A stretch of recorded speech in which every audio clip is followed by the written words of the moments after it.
ನಮಸ್ಕಾರ ಕರ್ನಾಟಕ. ನಾನು ನಿಮ್ಮ ಪ್ರೀತಿಯ ಜೆಪಿ. 3 ದಿನಗಳ ಹಿಂದೆ ಸತ್ತವಳು ಇವತ್ತು ಮತ್ತೆ ಆನ್ಲೈನ್ನಲ್ಲಿ ಹೇಗೆ ಕಾಣಿಸ್ಕೊಂಡ್ಳು? ಅಜಯ್ಗೆ ಬಂದ ಆ ಒಂದು ಮೆಸೇಜ್ ಅವನ ಜೀವನವನ್ನೇ ತಲೆ ಕೆಳಗೆ ಆಗುವಂತೆ ಮಾಡುತ್ತೆ. ಕೊನೆಯದಾಗಿ ಆನ್ಲೈನ್ ಅಂತಿಮ ಭಾಗ. ಅಜಯ್ ಆ ರಾತ್ರಿ ನಿದ್ದೆ ಮಾಡಲಿಲ್ಲ.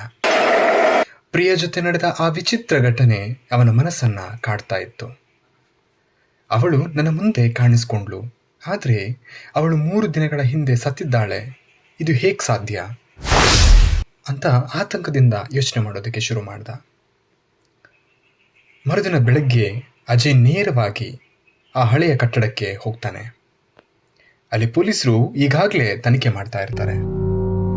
ಒಬ್ಬ ಪೊಲೀಸ್ ಅಧಿಕಾರಿಯನ್ನ ಅವನು ಕೇಳ್ತಾನೆ, ಸರ್, ಪ್ರಿಯ ಸಾವಿನ ಬಗ್ಗೆ ಏನಾದರೂ ಸುಳಿವು ಸಿಕ್ಕಿದೆಯಾ?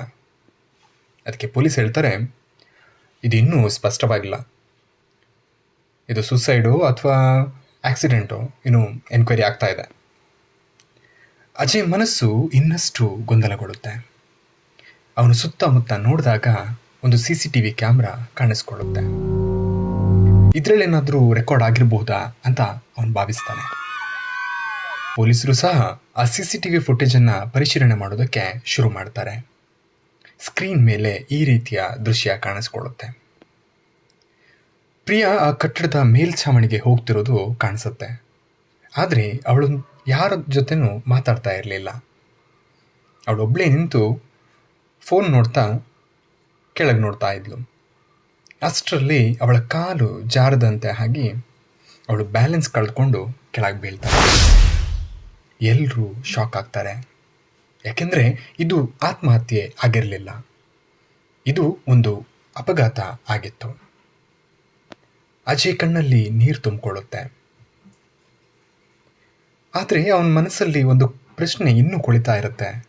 ಆ ಪ್ರಶ್ನೆ ಏನಂದರೆ, ಅವಳು ನನ್ನ ಜೊತೆ ಮಾತನಾಡಿದ್ದಾದರೂ ಹೇಗೆ? ಇದೆಲ್ಲ ಆಗಿ ಅಜಯ್ ಮನೆಗೆ ಬರ್ತಾನೆ. ಆ ದಿನ ರಾತ್ರಿ ಅಜಯ್ಗೆ ಒಂದು ಕನಸು ಬೀಳುತ್ತೆ. ಆ ಕನಸಲ್ಲಿ ಪ್ರಿಯಾ ಅವನ ಮುಂದೆ ಕಾಣಿಸ್ಕೊಳ್ತಾಳೆ. ಆಕೆ ನಗುಮುಖದಿಂದ ಕೇಳ್ತಾಳೆ, ಅಜಯ್, ನಾನು ಸಾಯೋದಕ್ಕೆ ಪ್ರಯತ್ನ ಮಾಡಲಿಲ್ಲ. ಅದೊಂದು ತಪ್ಪಾದ ಹೆಜ್ಜೆ. ನಾನು ಕೆಳಗೆ ಬಿದ್ದೋದೆ. ನಿನ್ನ ಜೊತೆ ಮಾತಾಡಬೇಕು ಅಂತ ಬಯಸಿದ್ದೆ. ಅದಕ್ಕಾಗಿ ನನ್ನ ಆತ್ಮ ನಿನಗೆ ಕನೆಕ್ಟ್ ಆಗಿತ್ತು. ಅಜಯ್ ಬೆಚ್ಚಿ ಬಿದ್ದರೂ ಆಕೆ ಮಾತು ಕೇಳಿ ಸ್ವಲ್ಪ ನೆಮ್ಮದಿ ಆಗ್ತಾನೆ. ಪ್ರಿಯಾ ಮುಂದುವರಿಸಿ ಹೇಳ್ತಾಳೆ, ನಿನ್ನ ಬಗ್ಗೆ ಯಾರು ತಪ್ಪಾಗಿ ಅರ್ಥ ಮಾಡ್ಕೊಳ್ಬಾರ್ದು. ಸತ್ಯ ಎಲ್ರಿಗೂ ತಿಳಿಬೇಕು. ಈಗ ಅದು ಸಿಕ್ಕಿದೆ. ನೀನು ಧೈರ್ಯವಾಗಿರು. ಅದನ್ನು ಹೇಳಿ ಪ್ರಿಯಾ ನಿಧಾನವಾಗಿ ಕಣ್ಮರೆ ಆಗ್ತಾಳೆ. ಬೆಳಿಗ್ಗೆ ಎದ್ದು ಅಜಯ್ ತುಂಬ ಕಣ್ಣೀರು ಹಾಕ್ತಾನೆ. ಆದರೆ ಈ ಬಾರಿ ಅವನ ಮನಸ್ಸಲ್ಲಿ ಒಂದು ರೀತಿಯಾದಂತಹ ಶಾಂತಿ ಇತ್ತು. ಯಾಕೆಂದರೆ ಈಗ ಸತ್ಯ ಬಹಿರಂಗವಾಗಿತ್ತು. ಪೊಲೀಸರು ಅಧಿಕೃತವಾಗಿ ಘೋಷಣೆ ಮಾಡ್ತಾರೆ, ಪ್ರಿಯಳ ಸಾವಿಗೆ ಕಾರಣ ಒಂದು ಆಕ್ಸಿಡೆಂಟ್ ಅಂತ ಹೇಳಿ. ಅಜಯ್ ಆ ಹಳೆಯ ಕಟ್ಟಡದ ಮುಂದೆ ಬಂದು ನಿಲ್ತಾನೆ. ನಿಧಾನವಾಗಿ ಅವನ ತಲೆಯನ್ನು ಎತ್ತಿ ಆಕಾಶವನ್ನು ನೋಡ್ತಾ ನಿಧಾನವಾಗಿ ಹೇಳ್ತಾನೆ, ಬಾಯ್ ಪ್ರಿಯಾ, ನೀನು ಯಾವಾಗಲೂ ನನ್ನ ಹೃದಯದಲ್ಲಿ ಇರ್ತೀಯ. ಗಾಳಿಯಲ್ಲಿ ಒಂದು ಸಣ್ಣ ತಂಪು ಅವನಿಗೆ ತಾಗದಂತಾಗತ್ತೆ. ಈ ಅನುಭವ ಪ್ರಿಯಳ ಕೊನೆಯ ವಿದಾಯವಾಗಿತ್ತು.